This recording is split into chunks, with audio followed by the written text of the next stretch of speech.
You see all these candles behind me? I'm gonna light them up and do some fucking witchcraft to stop Ryan Murphy from continuing whatever the hell he's doing. Because let's go, let's talk about it.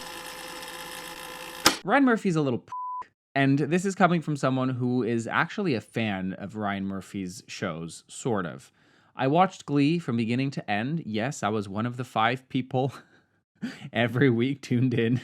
Don't ask me why. Don't judge. But I think that Ryan Murphy is at his best when he's doing comedy like Scream Queens. That was like the epitome of Ryan Murphy isms. Now, in recent years, he's gone into true crime. It started with American Crime Story, I think, but today we're going to talk about Monster. Monster, the anthology series that he's come up with. I bet he didn't. Like he didn't come up with Glee, where he basically explores real life crimes, well-known serial killers, and it started with Jeffrey Dahmer last year. Why it was made, no idea. It was the second adaptation in less than 5 years, and it was the third overall of Jeffrey Dahmer. At this point, we all know who he was. We all know what he did.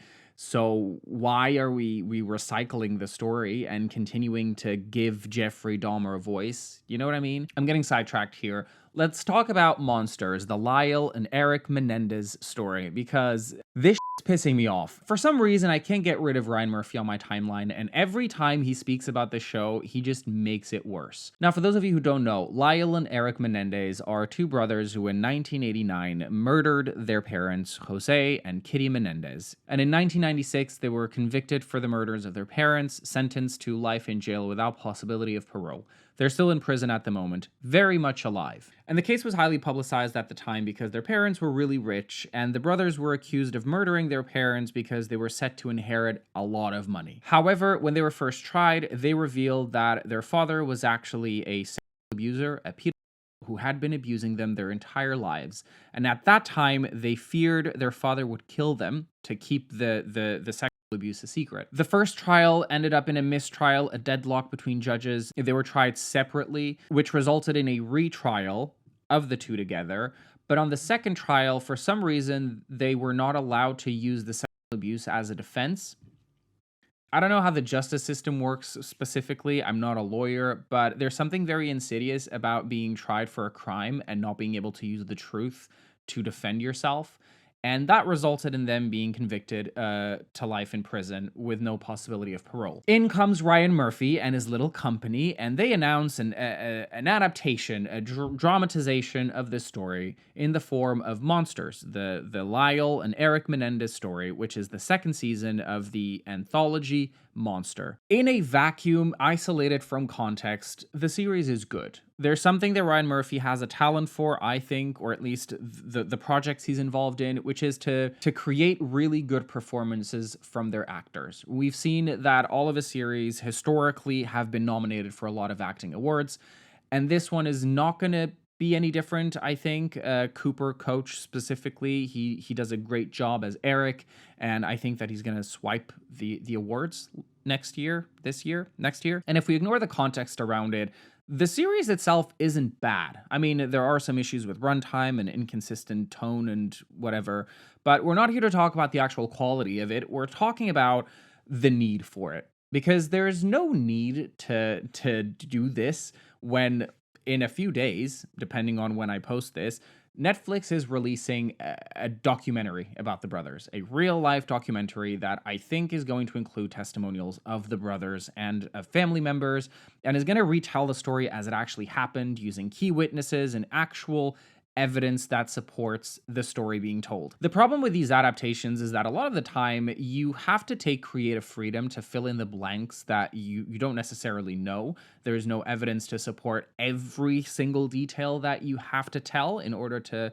paint a full picture. So there's some creative freedom that takes place. But that mostly happens when there's like no one alive to tell the story, when there's no resources for you to research and people to talk to about what actually happened, which is not the case here. In this case, Lyle and Erik are very much alive. They're in prison. Their family members are still alive. And for some reason, the end result is still disappointing. At the time, this was highly publicized again because of the nature of the crime that the brothers alleged their father had been committing: sexual abuse against boys. One of the prosecutors, Pam Bozanik, even argued that men could not be raped because they lack the necessary equipment to be.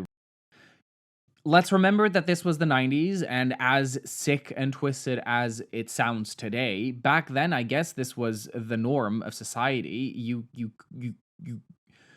like I don't even know how to put into words how disgusting this is, but to say that a boy cannot be raped because he lacks the equipment when we know historically the church, for example, has a long history of sexual violence against young boys, but because it wasn't, I guess, part of mainstream understanding and media, it was somehow a good argument to make in court, and that's the main focus of the series. The series explores all of the different accusations and all of the different hypotheses and theories thrown around back when the brothers were being prosecuted. Were they telling the truth? Did they want to just inherit a lot of money? Were they lying to save themselves? And Ryan, unfortunately, explores all of those avenues, even though there's extensive evidence that supports the sexual abuse claims. Like, there's so many resources that they could have used to actually paint a real depiction of the events. Sure, you can include the disgusting prosecutors accusing them of having an incestuous relationship, which also happened.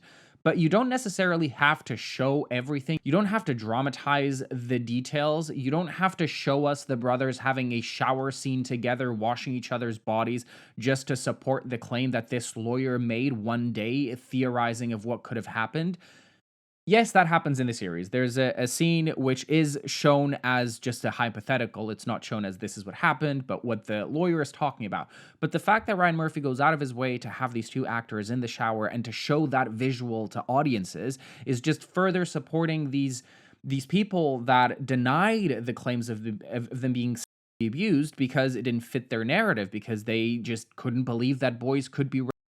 And showing that visual to audiences, what it is essentially saying is that, sure, they accuse them of being sexually assaulted, but at the end of the day, they were just having sex with each other. And I know that some idiot out there is going to watch this series and going to come out of it thinking, yeah, the brothers were lying. They just killed their parents for the money, which the family has stood against since then. The brothers' family announced publicly their support and saying, "We are 24 strong, and today we want the world to know we support Erik and Lyle. We pray for their release after being in prison for 35 years. We know them, love them, and want them home with us." This is the family of the brothers, but also of their parents, right? So there's no need for them to fake their support. If they did believe the brothers were guilty, why would they show public support? It makes no sense. A phobic, gross, anachronistic, serial, episodic nightmare. Our family has been victimized by this grotesque shock-a-drama. Perhaps, after all, Monsters is all about Ryan Murphy. It is. It is, because there's, first of all, no need for the series to exist. I understand that there's an obsession in pop culture at the moment with true crime. I feel like it's going down at the moment. It was at its height during COVID, I think. And I feel like now people are getting less and less obsessed with true crime. And when they do, I feel like they want to hear more about what actually happened, the details that can be proven, rather than just speculation. Ever since they've been in prison, Erik and Lyle got married to women, so they're not gay, which is another one of the things that Ryan Murphy likes to imply with the series, is that Erik was in fact closeted and afraid of coming out. And coming directly from Erik, he said, "I believe we had moved beyond the lies and ruinous character portrayals of Lyle, creating a caricature of Lyle rooted in horrible and blatant lies rampant in the show. I can only believe they were done so on purpose. It is with a heavy heart that I say, I believe Ryan Murphy cannot be this naive and inaccurate about the facts of our lives so as to do this without bad intent. It is sad for me to know that Netflix's dishonest portrayal of the tragedies surrounding our crime have taken the painful truths several steps backward."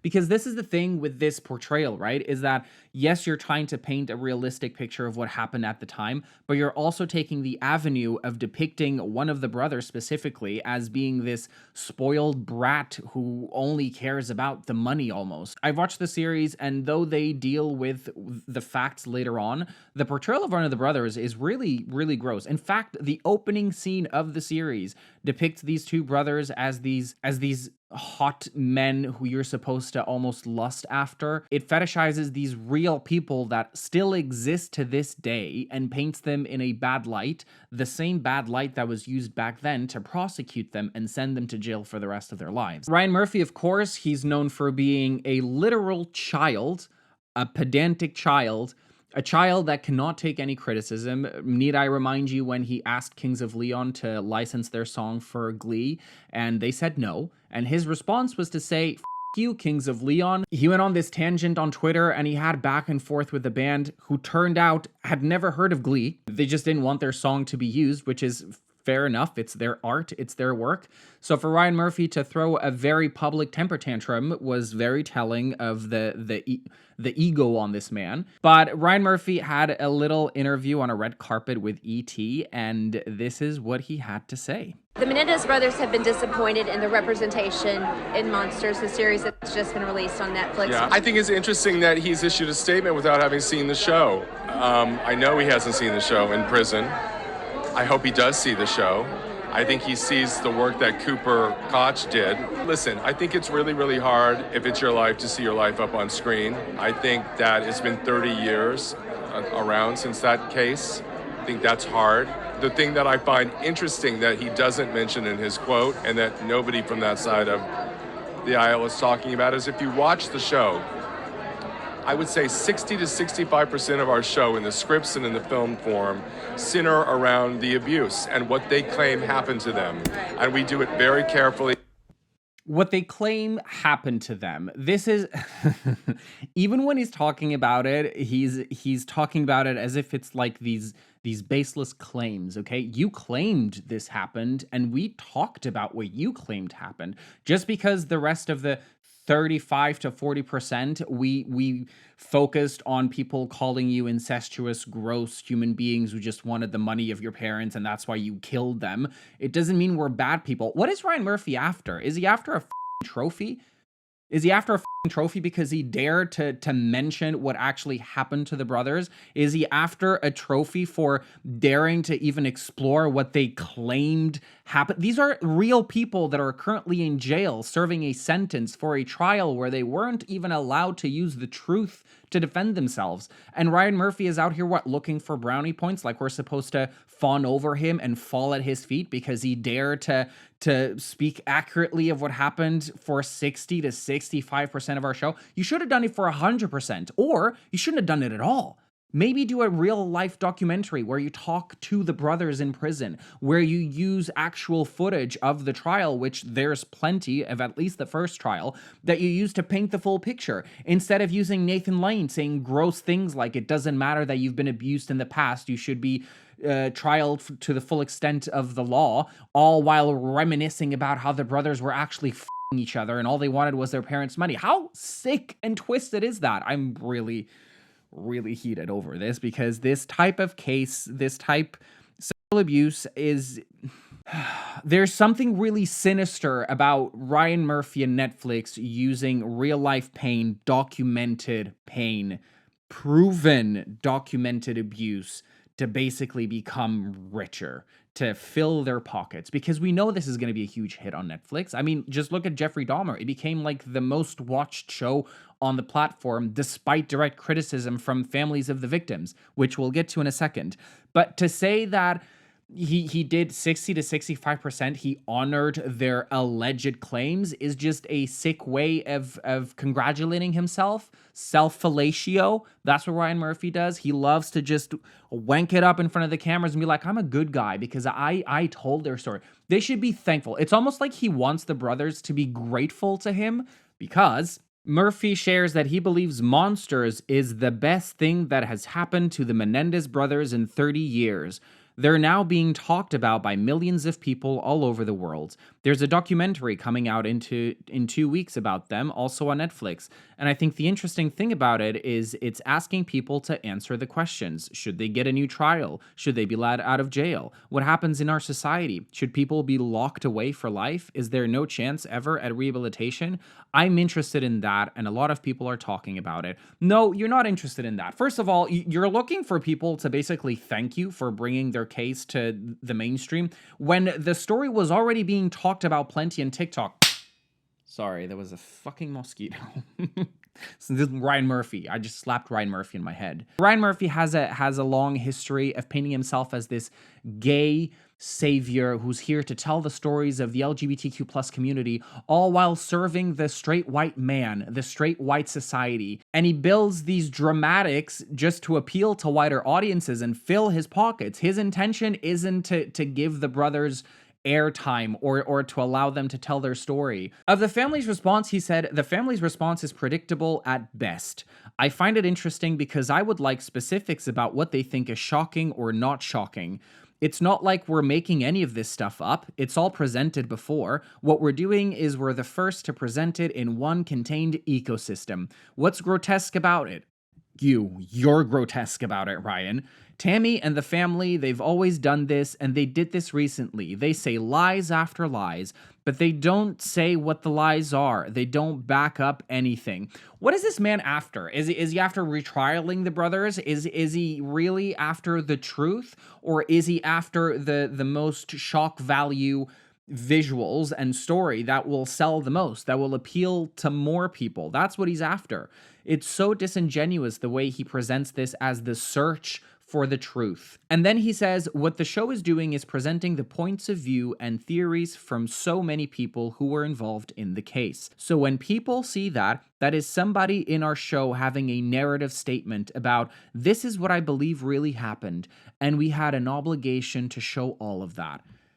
First of all, you didn't have an obligation to show any of it. No one forced your hand to portray this story, first and foremost. No one's forcing you to do Monster. No one forced you to do the Jeffrey Dahmer one. No one's forcing you to do this one. And no one's forcing you to do the next one, which is going to be about Ed Gein, I think, another real-life killer. Ed Gein, portrayed by Charlie Hunnam. Girl, get out of this fucking project right now. For him to say that he has an obligation to do this story, you don't. You don't have an obligation to present all points of views, especially when most of them are condemning these boys for being sexually assaulted and saying it wasn't possible. It's not possible. And even if it is, it shouldn't be reasoning. You have these two brothers to prove to you what lengths someone would go to protect themselves and the life of their own brother. And yet you choose to ignore all of that for clicks and views. That's what you're doing. You are the Netflix equivalent of a TikToker looking for attention. There's a conversation to be had about when to portray these real life killers, real life murders, if ever. First of all, come up with your own original stories. We know that originality is no longer the name of the game when you stop doing original shit in American Horror Story, and that's why it's so bad. We know that you're looking for relevancy. But, like, you have another series coming out, Grotesque. You have another one, Feud, out right now. American Horror Story is still going strong, even though it's absolute garbage at the moment. So there's no need for you to do this other than it's a self-aggrandizing gesture of you trying to appease your own ego and present yourself as this pioneer in filmmaking in Hollywood. You're not. You're not. You're a man baby with a big ego and a lot of free time and a lot of money. And a lot of people around you that keep saying yes. Yes to everything. Yes to every fucking project this man throws around. And for what? So we can exploit the lives of these victims and focus on the killers so that the families of the victims have to relive the trauma over and over again. Which brings me to Jeffrey Dahmer. I didn't speak about it at the time because I didn't have a YouTube channel. But at the time, there was a lot of backlash, specifically from Rita Isbell, the sister of Errol Lindsay, who was one of Dahmer's victims. Isbell gave an emotionally charged victim impact statement at the killer's sentencing in 1992, and then she said that she watched part of the show and was bothered. Isbell's statement was recreated to add dramatic effect to the show and was played by actor Deshaun Barnes. Rita said, "I was never contacted about the show. I feel like Netflix should have asked if we mind or how we felt about making it. They didn't ask me anything, they just did it. But I'm not money hungry, and that's what this show is about. Netflix trying to get paid." And then her cousin spoke out against the show on Twitter and said, "I'm not telling anyone what to watch. I know true crime media is huge right now, but if you're actually curious about the victims, my family, the Isbells, are pissed about the show. It's re-traumatizing over and over again, and for what? How many movies, shows, documentaries do we need?" Which is true. This was the third adaptation of the story of Jeffrey Dahmer when there's still family members of the victims alive that went through the events, that were there, that witnessed it happening firsthand, and now they have to see the killer of their family members portrayed by Evan Peters, winning awards left and right for his performance, having to see the entire world tuning in to the dramatization of the crimes, especially crimes of a white man against black and brown boys, and to see the entire world fawn over this story when you were there, seeing the series rewrite your statement for dramatic effect and then see it portrayed on screen, and seeing people talk about it online and spreading the clips and being praised for at awards and red carpet events and interviews. Imagine having to go through all of that when you went through it the first time. It's real life. These aren't works of fiction. Well, they are. They're fictionalizing events that actually happened, where they take creative freedom for dramatic effect. They take creative freedom so it's more cinematic, so it's more appealing to the masses. Anyway, Cooper Coach, who plays Erik, has actually visited Erik and Lyle in prison with Kim Kardashian to talk to them and to talk about prison reform with the inmates. He actually took the time to speak with the brothers. I think he hugged one of them. He had like a productive conversation. I think, if anything, the only good thing that's coming out of the show is Cooper Coach. He gave a great performance as Erik, and he's being praised for his performance, but he's also taking the time to actually understand what this series impacts, like what it means, and the real life ramifications that these cases have had in people's lives. Whereas Murphy said that he never reached out to the brothers. I have no interest in talking to them, he says. It's very good that Cooper has a relationship with them, and I'm very close, obviously, with Kim Kardashian, who has spoken to them. I love Kim, and I believe she does God's work. I believe in prison reform. I believe in everything she believes in. I don't know what I would say to them. What would I ask them?